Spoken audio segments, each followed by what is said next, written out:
si Doktora Christine Dominic Calderon-Nimo ay galing nga sa mga pamilya ng mga doktor.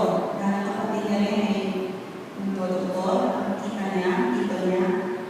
Dalawang tita niya. Gusto niya po makilala siya talaga ng bahagi o imbuhan ng bagong uklod. Ano po ba ang bagong uklod? Para po sa kalangan ng bagong henerasyon. Noong taong 1999, o labing siyang siya, meron po mga labing pamilya ang nagkaisa para turuan ang maliit na bata ay dalawa hanggang 13 upang mapangahas na maghanda at presenta ng isang konsyerto. Ganito rin po, in celebration of the Uklod Filipino, 1999 po. At ilang mga pangarap po ang bagong po, sana masabi ko lahat. Asuncion Family, Calderon-Nimo, Cabrera, Angeles, Cabilas, Grafica, Faral, Pagasa, Lucena, Dimalanda, Gabuyo, Cabrera, Asa, Ellen po ngayon, Miguel, ang Pastor Miguel. Ito po ay first time na ginawa, parang hindi na nasundan na magkaroon parang buong chat ng papuring pambata, kinanta nila na may costume. Sana po ay mapanood yung kanilang CD, ewan ko kung meron mga natira, mga benta na lahat. At ang mga nagturo po sa kanila, ito rin yung mga magulang nila. At salamat sa Panginoon. Ang mga bata ito na hindi naman nahiraturuan, natatalino, mababait, at mga talentado. At hindi natin sa Diyos na sana ay magpatuloy kanilang inumpisahan. Ito nga po ang aking tagapagsalita ay galing sa isang maayos at mahusay na pamilya at may napakaganda halimbawa, inspirasyon at masayang naglilingkod sa Panginoon.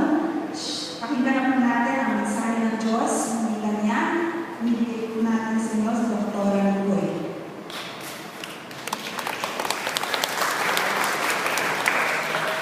Magandang umaga po sa inyong lahat. Tayo ay manalangin. Panginoon, hinahin po aming mga puso at isipan upang maipayag sa amin ngayong umaga ang inyong mensahe.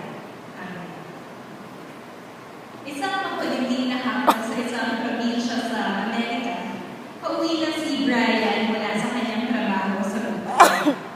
Nagdadrive siya ng kanyang lumang pick-up truck at doon sa gilid ng kalye, may napansin siya isang Mercedes-Benz na may naka-driver matandang babae. Nakahinto ito at mukhang nasiraan ng Mercedes. Tumigil siya dito at ang naisip ng matandang babae, "Hi, salamat naman sa isang kalahating oras na pagtigil ko dito, mukhang may tutulong na ata sa akin.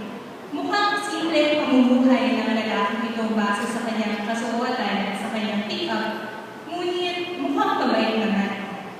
Lumapit si Brian at tinanong kung bakit siya nakatigil doon at nalaman niya niyang na-flat yung gulong ng Mercedes. Para doon sa matanda, mahirap ito palitan. Ngunit para kay Brian na malakas pa at sanay sa mga ganung gawain, madali lang ito. So dali-dali siya nagsimulang magtrabaho. Nung matapos na ni Brian ang magpapalit sa gulong, tinanong sa kanya ng matandang babae, "Magkano ang kailangan kong bayaran?" Ang sagot ni Brian, "You don't owe me anything. I have been there too. Someone once helped me out just the way I'm helping him. If you really want to pay me back, here's what you do. Don't let this chain of love end with you." At yun, naghiwalay na nga si Brian at yung matandang babae. Nagtuloy na sa pagdadrive yung matandang babae at lumalakas na yung ulan. Nagpasya siya na magpatila sa isang maliit na restaurant at sinalubong siya ng isang waitress na kahit mukhang pagod na, maganda pa rin ang ngiti sa kanyang mukha.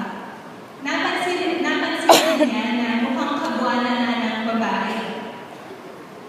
Binigyan siya ng waitress ng maliit na towel upang matuyo sa buhok at sa katawan. Mabilis din itong naibigay ang kanyang order.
buwan.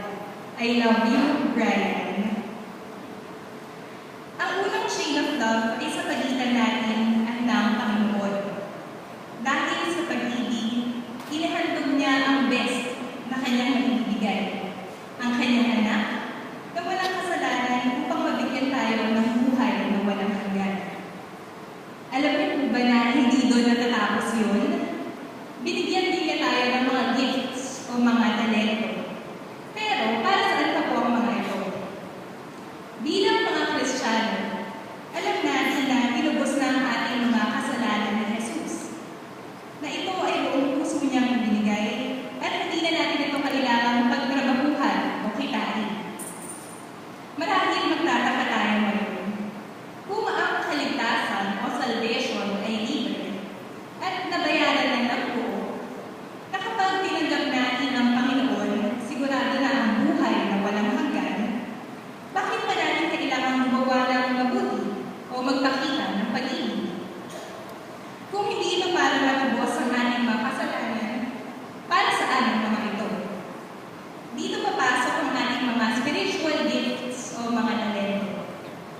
Ayon sa ating teksto mula sa 1 Corinthians 12, verses 1 to 11, ang bawat isa ay may talento na maaaring magamit para sa serbisyo sa Panginoon. Binigyan ng bawat isa ng talento para makakilos ang Panginoon sa pamamagitan natin. Para siya ay makagawa ng kamangha-manghang mga bagay sa pamamagitan din natin. Para maranasan din ng iba ang pag-ibig niya sa pamamagitan natin. Kaya ang sagot sa ating tanong na bakit tayo ay patuloy na gagawa ng mabuti at magpapakita ng pag-ibig at para saan ang mga talento? Una, upang maipakita rin natin ang pag-ibig natin sa Diyos at pangalawa, upang maipahayag pa ang kadakilaan ng Diyos sa pamamagitan natin dito sa mundo. Ayon sa Biblia, lahat tayo ay may talento, hindi po natin maikakahilayan. Minsan, mahirap lang siguro tuklasin, ngunit sa pamamagitan ng pagdarasal at sa pagiging willing at available sa serbisyo para sa Panginoon, ito ay magkakayag din sa atin. May iba na may talento sa pag-interpret ng Biblia, sa pagpapagaling ng karamdaman, may iba na magaling kumanta, mahusay magsalita, organized magplano, graceful sumayaw, influential na guro, artistic mag-drawing, masarap magluto, mahinahong tagapakinig, at marami pang iba. Lahat tayo iba-iba.